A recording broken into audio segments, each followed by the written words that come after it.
गाजीपुर में निवेशक का पैसा है। हमारे 42 करोड़ जनसंख्या में लोग पीड़ित है, परेशान है। जो माननीय प्रधानमंत्री ने 3 लाख कंपनियां बंद करा दिया, बहुत बढ़िया से उन्होंने कहा कि मैंने 3 लाख कंपनियों को बंद करा दिया। तो क्या 3 लाख कंपनियों में निवेशक नहीं थे या बेरोजगार लोग नहीं थे? 3 लाख कंपनियां बंद करा दिए, चलिए अच्छी बात है, लेकिन कम से कम 42 करोड़ जनसंख्या का जो पैसा है वो सरकार का कर्तव्य बनता है, सरकार का फर्ज है कि उन पैसे को वापस दिलाएं और जो कंपनियां ठग की हैं उन कंपनियों की प्रॉपर्टी को सेल आउट करें। आज हमारे गोरखपुर में मैंने अपने माननीय मुख्यमंत्री को 2-2, 3-3 बार एप्लीकेशन दिया है जनता दरबार में।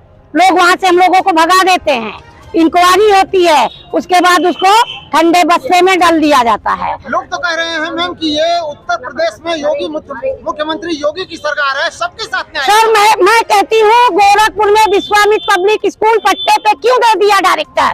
क्यों सुनवाई नहीं हो रही है? हमारी जैसी महिला डेली गाली सुनती है, हमारा पूरा परिवार पीड़ित है। हम लोग इस कंपनी में सारे लोग एम्प्लॉय होके काम करते थे। आज विश्वामित्र पब्लिक स्कूल का पैसा ले रहा है सारा डायरेक्टर, कोई सुनवाई नहीं होती है, कोई सरकार हम लोगों पे ध्यान नहीं देती है। हम लोग भी नागरिक हैं देश के, हम लोग भी जनता हैं, हमारे लिए भी सरकार को कुछ काम करना चाहिए। जनता दरबार में गए तो भगा दिए, जनता दरबार में गए वहाँ के लोग भगा देते हैं कि भागिए यहाँ से।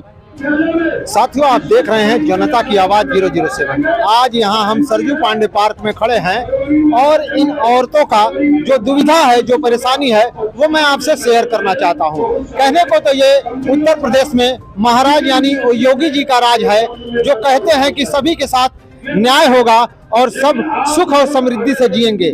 लेकिन ये जो औरतें हमारे पीछे खड़ी हैं, जानना चाहेंगे। मैम, सबसे पहले आप अपना नाम बताएं और क्या दिक्कत है ये भी बताएं। सर, हमारा नाम चंदा सिंह है, हम गाजीपुर से हैं जी। हम बेरोजगार थे। मुझे कंपनी के डायरेक्टर सब गोरखपुर के थे और वो बार आके मुझे भी और आरबीआई का लाइसेंस दिखाए और बोले कि हमारी कंपनी सरकार से रजिस्टर्ड है, आप जो है इसमें काम करिए, हम आपको 10,000 रुपए सैलरी देंगे और सारे लोग मिलके यहाँ पे काम शुरू होगा। आप किस कंपनी से काम करते हैं? सर, विश्वामित्र इंडिया परिवार। विश्वामित्र इंडिया में? हाँ, और सर गोरखपुर कुशीनगर पे इसका 22 करोड़ का स्कूल है, विश्वामित्र पब्लिक स्कूल।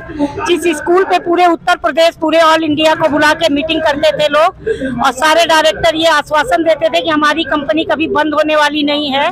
2018 में हमारी कंपनी माइक्रो फाइनेंस में आएगी, हमारा लाइसेंस है सरकार से।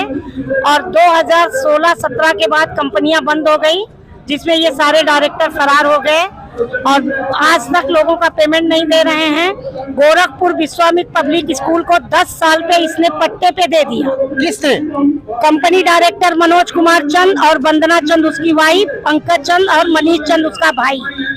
ये लोग उसका किराया ले रहे हैं, 10 साल के पट्टे पे दे दिए हैं। पूरा उत्तर प्रदेश कंप्लेन करता है, कोई सुनवाई नहीं होती है। हम जैसे गरीब जनता को ही लोग प्रताड़ित करते हैं और हमारी सरकार भी कुछ नहीं सुन रही है। हम लोग एकदम सर हार चुके हैं, थक चुके हैं।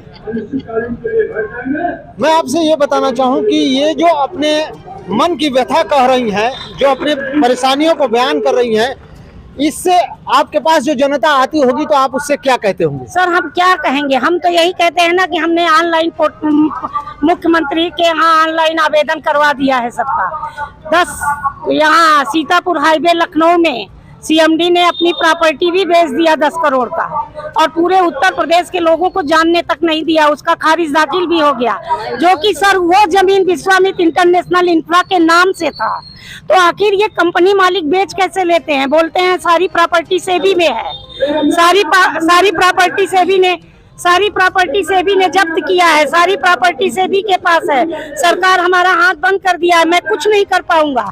तो ये प्रॉपर्टी 2020 में, ये प्रॉपर्टी लखनऊ की 2020 में विश्वामित्र इंटरनेशनल इंफ्रा की कैसे बिक गई और किसी को पूरे उत्तर प्रदेश में किसी को एक चवन्नी का भी पेमेंट कंपनी ने नहीं किया।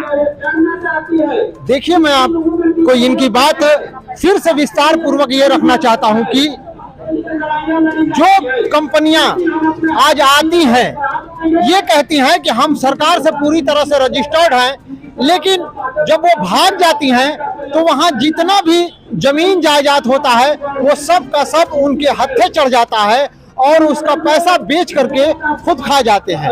यहाँ देखा जा रहा है कि सरकार अवैध धन को निकालने में इतना आगे बढ़ करके काम कर रही है, बुलडोजर चला रही है, लेकिन ये जो इनका अपना पैसा है, हक का पैसा है, इन्होंने जो जनता से जा करके जुड़ करके उनके भविष्य के लिए पैसा मांगा था, आज उस पैसे को नहीं दिया जा रहा है। इन्होंने ये भी बताया कि जो वहाँ डायरेक्टर हैं, जो उसके मालिक हैं, वो सारे के सारे कंपनियों का जमीन बेच करके वो पैसा खा रहे हैं और सरकार को कुछ भी पता नहीं। मैं नहीं मानता, मैं ये मानता हूं कि सभी को सब पता रहता है, सरकार से लेकर के सभी को पैसे की जरूरत है, वो पैसा सरकार को खिला दिया जाता है और सभी डायरेक्टर जो हैं वो अपना काम मस्ती और ऐश कर रहे हैं। यहाँ इनकी आह ले रहे हैं, ये आह कहीं योगी सरकार को लेकर डूब न जाए। मैं यही कहना चाहता हूं कि आप इनकी व्यवधा को सुनते हुए इनकी परेशानियों को हल करें। मैंने इनसे बात किया था तो इन्होंने बताया था कि इसी दिक्कत, इसी परेशानी को लेकर मेरे पति को अटैक भी आ चुका था, लेकिन वो तो ईश्वर की कृपा थी कि अभी वो बचे हुए हैं और इनके साथ हैं। मैं कैमरा के सामने क्या क्या बताऊं, इन्होंने ऑफ कैमरा जो बताया वो मेरा कलेजा फट जाता है और इनके आंसुओं की धार देख करके मेरे भी आंसू निकलने लगते हैं। लेकिन हम क्या करें, हम तो पत्रकार हैं, इनकी बातें सरकार तक ऐसे ही पहुंचाते रहेंगे।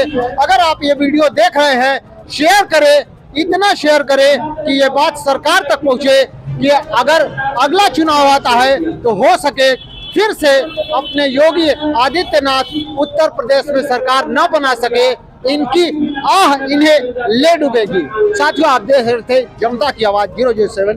धन्यवाद।